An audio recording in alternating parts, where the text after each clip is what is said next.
Did you know over 60% of first-time clients do not return for a second visit? That is so painful, but it doesn't have to be that way. That's where Maya comes in. Maya is the ultimate marketing software for the beauty and wellness industry. We have a proprietary funnel utilizing special algorithms to help connect the right consumers with the right providers at your business. This means that Maya helps you get higher spending clients you love to work with who stay the long haul. If you want to increase your revenue, increase your client count, increase your average ticket, and increase your new client retention, then you need Maya. Go to joinmaya.com to set up your own personal virtual tour and see why over 500,000 consumers have trusted Maya and the businesses we work with to find their perfect beauty and wellness pro. We promise you will love Maya. Thank you for joining me. This is Kati Whitledge with the Beyond the Technique podcast. Today, for our short mini podcast, I'm going to do my best to make it mini. We're going to talk about make better long-term decisions. Now, I'll tell you that this podcast, the inspiration came from seeing this quote. And I'm reminded of this quote often. And here's what it is. It is to never make a long-term decision based on short-term emotions. Never make a long-term decision based on short-term emotions.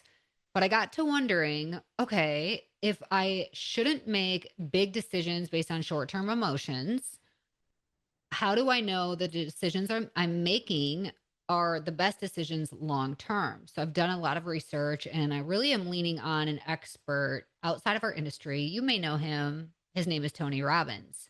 So I'm going to give you a bit of a framework that I feel that he has just spelled out beautifully for us, and share some of my own tips on this as well, because I've gone through, as many of you know, coaching throughout my whole life. I've had spiritual coaches, life coaches, fitness coaches, nutritional coaches, business coaches, like the list goes on and on. So let me start with this. Okay, I agree that we cannot make decisions when we are in a state of mind that's like fear, overwhelmed, super fatigued, angry, right? I think fear is the biggest one. Never make decisions when you're in a fear state, but also a new stage. If you've ever gone through a new stage of like moving or exiting a position or career, or having kids, having a big surgery, or having a big injury that takes you out of the game for a while, anything that pivots you where you're like, oh my gosh, who am I now? What does my life mean? What do I stand for? What do I want? Sometimes those are emotional seasons of something new or something unanticipated, where we just need to like sit back and really reflect. So I'm hoping that how we reflect, this kind of framework, will be very inspiring for you. First off, if we don't want to make big decisions when we're in a state of fear or overwhelm or just something new, fatigue, overstimulation or anger, when should we make big decisions? And Tony Robbins, you may have heard him on stage or read some of his books. He talks a lot about making a physiological change. Have you ever been to a talk and people say, okay, everybody stand up and do this or that? People specifically will put you into a different physical state to get the brain paying attention and active and working again. So he recommends that we get into this new energy mode. Now, that can be as simple as breathing techniques, breathing exercises. It could be getting into something high powered, high energy. I know Tony's all about the cold plunge and whatnot. I'm not. I'm not signing up for a cold plunge. I'm signing up for the sauna. Okay. Heat is my friend. But I thought that was really interesting because he talks about the quality of your decisions is determined by the state of your mind. So here's one question for you for this first part of the framework. Okay, your prompt. Here's your question. How can you change your physical state right now to feel energized, empowered, and clear? Now, if you follow me in any capacity, of course, I have the link in our show notes for you to follow me on Instagram. I'm not that cool, but I share my life. I think we're all humans. We aren't just one thing. So you're going to get all that when you check out my platform. I'm a mom. I'm into fitness. I'm into protein powders, and I'm into writing. I'm into speaking. I'm into marketing. I'm into software. I'm in, all the things, right? Salon ownership, behind the chair life. I love everybody in this industry. So I highly recommend putting yourself in this type of state of mind every single day. Every single day, you need to have your own alone time where you can have clarity of mind. So, how can you do that as a form of like this specific exercise? And maybe you're like, I need to make a big long term decision. How can you put yourself in a different physical state that does bring you that clarity and energy? The second part of the framework is to really understand your personal core values. Long time ago, I went through a core value exercise. I mean, if you go and Google what are all the potential individual core values somebody could have, there's going to be an unending list of things. One of the things I'll share with you is that one of my core values is to be a lifelong learner. That's something simple. Um, what is it for you? So, having those kind of core, it could be your core four or core five, non negotiable. These are the values that I hold true to my own life. This could be love, faith, freedom, family, integrity, adventure, legacy. Like there are just so many options, but figuring that out for yourself is imperative. So, the prompt or question to ask yourself are, what are those 4 to 5 most important core values that are going to guide your life? Tony goes on to share, like, hey, ranking them in order. I don't think that's necessary. I think different seasons will call for different area or different values to take more priority. So if you're in a season of mothering, or if you're a parent to small little kiddos, that's a totally different level of attention than if you are a parent to teenagers or kids who are in college, like, or not a parent. So different seasons, different reasons for how those might play out. The next thing to make great decisions is to define your ultimate vision and identity. Gosh, Tony Robbins is all about your identify your identity. It is the strongest force in our human psyche. So asking yourself, like, who am I becoming? Who must I be to live this next level life that I desire?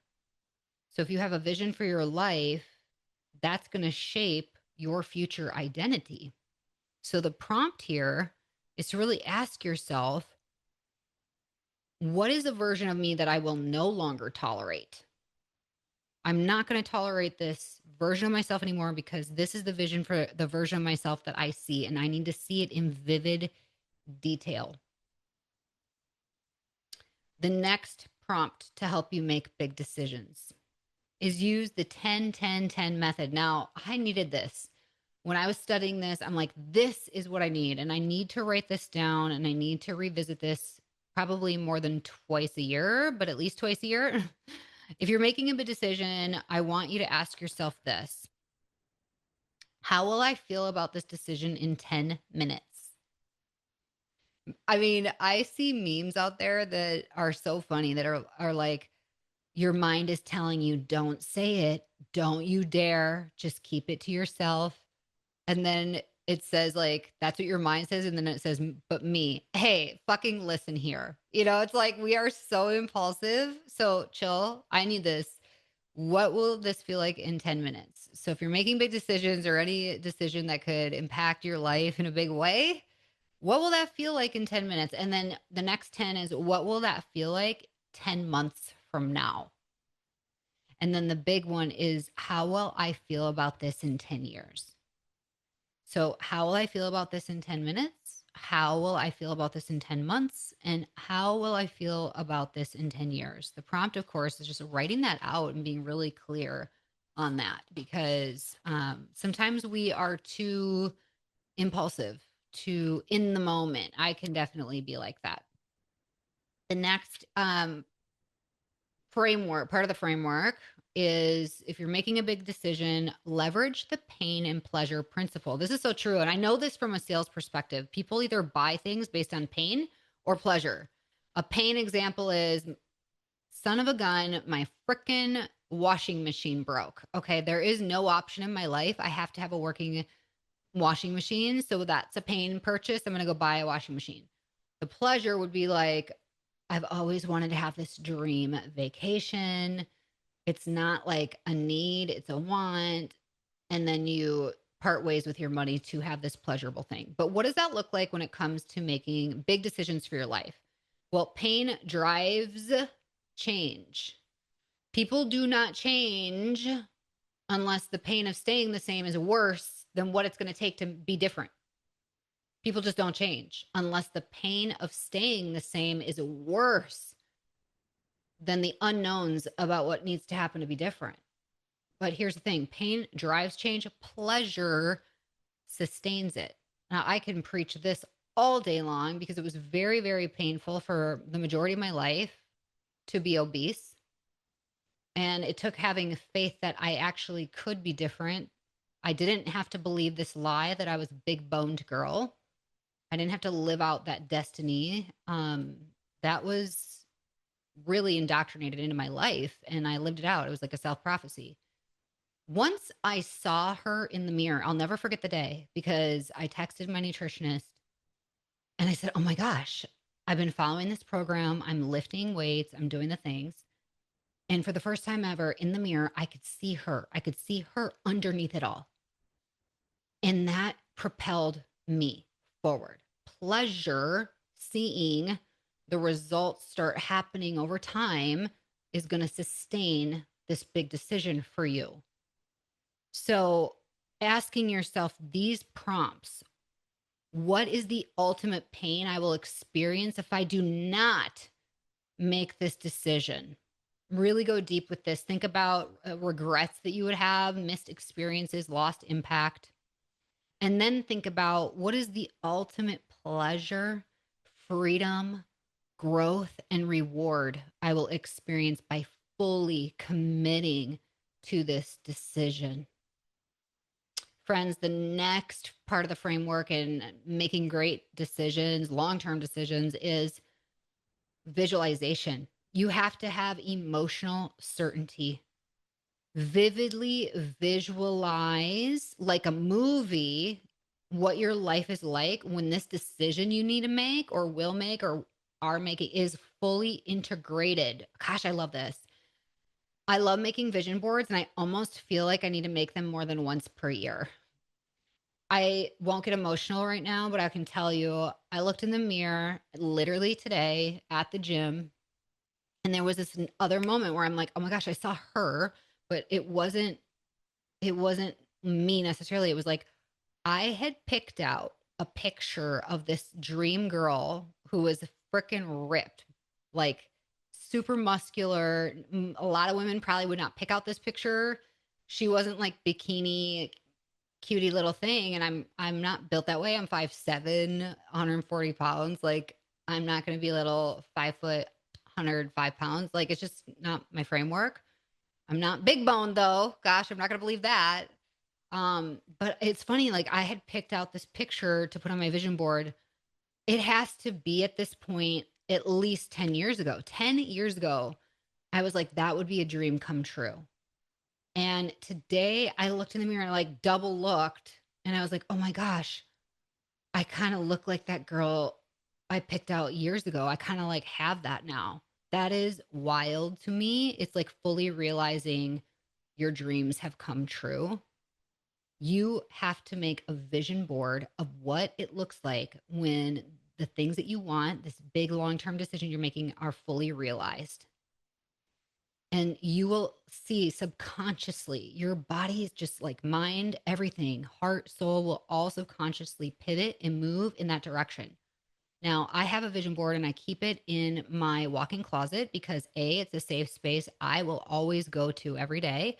and it's visible at any given time, but it's not public. It's not somewhere if I have company over that people are going to go and see. So, what does your health, family, faith, finances, and day to day energy look like? How can you create a vision board showcasing that? How does this decision impact your family legacy? How proud does your future self feel? And can you turn that into like an image of this happiness and this just like realized moment of your life? I love that.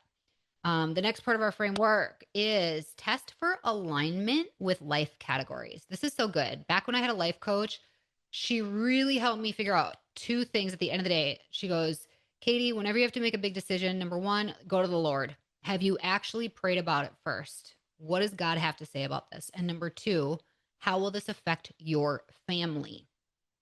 Those were like it. That was my two things that every decision I was making had to like go there and ask myself these questions and go to the Lord and pray about it.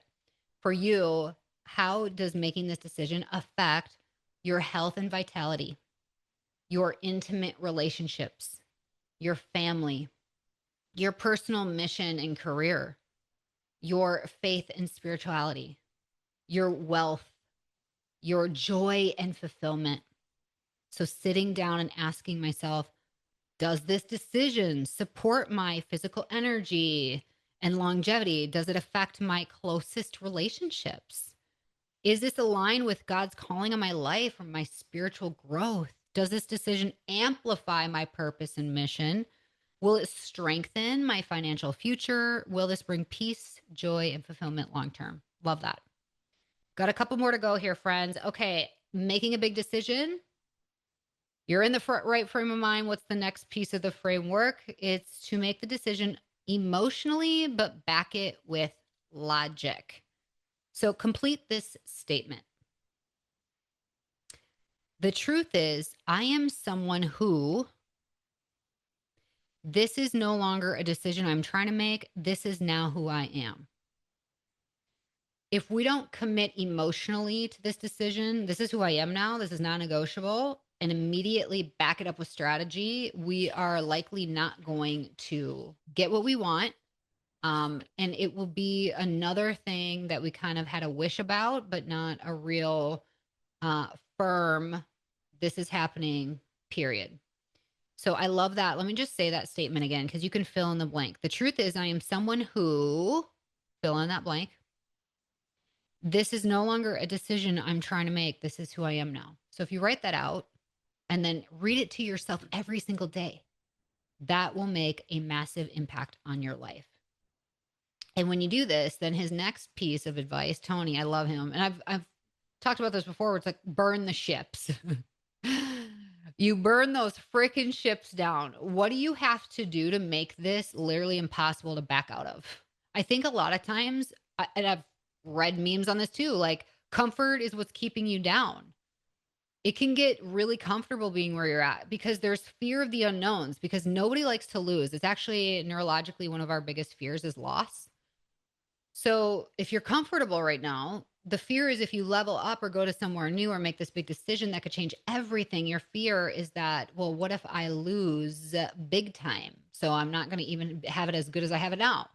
And then we don't change because we overthink it and we're unwilling to burn the ships down. So if you're going to move towards what you really want, you need to think about what are the fallback options or areas of my life that I need to remove. Do we need to tell our family, announce this publicly, hire a coach, literally put money down to have somebody train us, invest in ourselves, invest in education, build accountability that makes quitting impossible? I'm going to say that again. Build accountability for yourself that makes quitting impossible. So the prompts here for you are, who are you going to tell about this big decision, and what commitment, investment, or public declaration will you make? And what fallback plans do you need to eliminate to fully commit? Okay, last one here is to revisit and reinforce. So we never make a long-term decision based on short-term emotions, but now we're sitting down to say, okay, I want to make better long-term decisions. We have such an awesome framework now. And that last piece of the puzzle is revisit and reinforce. So you make the decision once, but you review it often. Do you have morning rituals that support you? Do you have visualizations? Do you have journaling? What will reinforce your identity of this is who I am now? So I want you to, this is your kind of your final declaration for today. Write this in your journal. This is who I am now. This is my new standard. My future is created by my decisions, and I decide to fill in the blank. So I'm gonna read that one more time. This is who I am now. This is my new standard. My future is created by my decisions, and I decide to. What is that for you, friends? I just love this, and I promise you that I am committing to sitting down and doing this exercise with you. I've done this in bits and pieces in the past, but I have not actually revisited it. I am really in a great flow state with certain decisions I have made to completely change my identity, to step into who I believe I was truly meant to be. And I want that to continue because now I don't want to hit that level of comfort. I have in some areas where I need to stretch myself, I'll be honest. But so what is that new ceiling we need to break through? And I think that's the fun of just what we get to do together. You hit a certain level, you get to the next level. There is no cap. Any cap that there seemingly is are just the ones we put on ourselves. So I hope today was inspiring for you. If you appreciate this platform, if you love Beyond the Technique, please take a moment to leave us a 5-star review so that more people like yourself will discover Beyond the Technique, where we're here to change the way that you are supported in your business. Until next time, have an awesome day and stay strong.